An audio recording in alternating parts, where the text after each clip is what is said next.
सुर्खियां आपने देखी है, बढ़ते हैं खबरों की तफसील की तरफ। सबसे पहले बात करते हैं बशरुल असद की।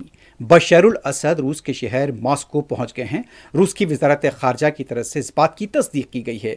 दूसरी तरफ रूस की वजारत खारजा की तरफ से ये कहा गया है कि शाम से छोड़ने से पहले बशरुल असद ने इस्तीफा दे दिया था और वो रूस के लिए रवाना हो गए थे। अब जो इत्तलात सामने आई है उसमें यह बताया गया कि यहाँ शाम के साबिक सदर बशरुल असद मॉस्को पहुंच गए हैं और उन्हें सियासी पनाह दी गई है।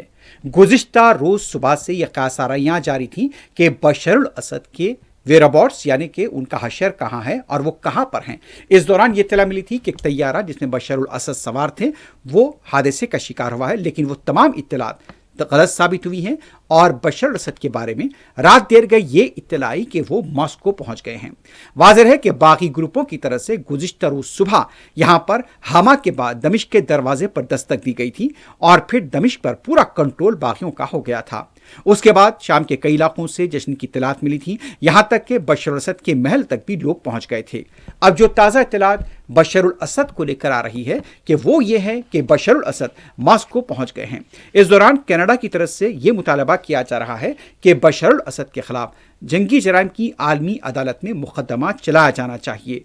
दूसरी तरफ ये भी इत्तलात है कि सलामती कौंसिल का इजलास शाम को लेकर कल हो सकता है। इस सिलसिले में ईरान की तरफ से भी मुतालबा किया गया है। ईरान का इस वक्त का जो मौक़िफ़ है वो बहुत ही मोहतात देखा जा रहा है और ये ताज्जुब की जा रहा है कि किस तरह से जब बागी दमिश्क तक पहुंच के एक भी गोली नहीं चली और शामी फौज वहां पर पीछे हटती चली गई। इतना ही नहीं, हलब अदलीब से लेकर हामा हमस और फिर उसके बाद दारुल हुकूमत दमिश्क तक जितनी भी यहां पर बागी आगे बढ़ते गए उन्हें कोई मज़ाहमत का सामना नहीं कर पड़ा।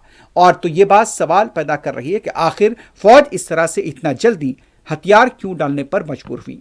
और जो मुबस्सिरीन के ख्यालात वहां से सामने आ रहे हैं और जो रद्द-ए-अमल आ रहा है उसके मुताबिक बदउनवानियां करप्शन उरूज पर था शाम के पूरी इंतजामिया में, और फौज भी यहां पर बशरुल असद के इंतजामिया से खुश नहीं थी और बाज़ जनरल्स के जो रवैया था उसको लेकर फौज के जवान वहां पर जो इत्तलात मिल रही हैं कि वो खुश नहीं थे। दूसरी तरफ ये इत्तलात है कि दमिश्क को देर अल ज़ोर है, हामा, हलब, अदलीब कई जेलों से कैदियों को आज़ाद करा लिया गया है जिनमें लोग 10 से 15-20 साल से यहाँ पर बशरुल असद की कैद में थे। अब वो लोग आज़ाद हो चुके हैं। अब देखना है कि नया शाम कैसा होगा, नए शाम की सुबह कैसी होगी, ये आने वाला वक्त बताएगा।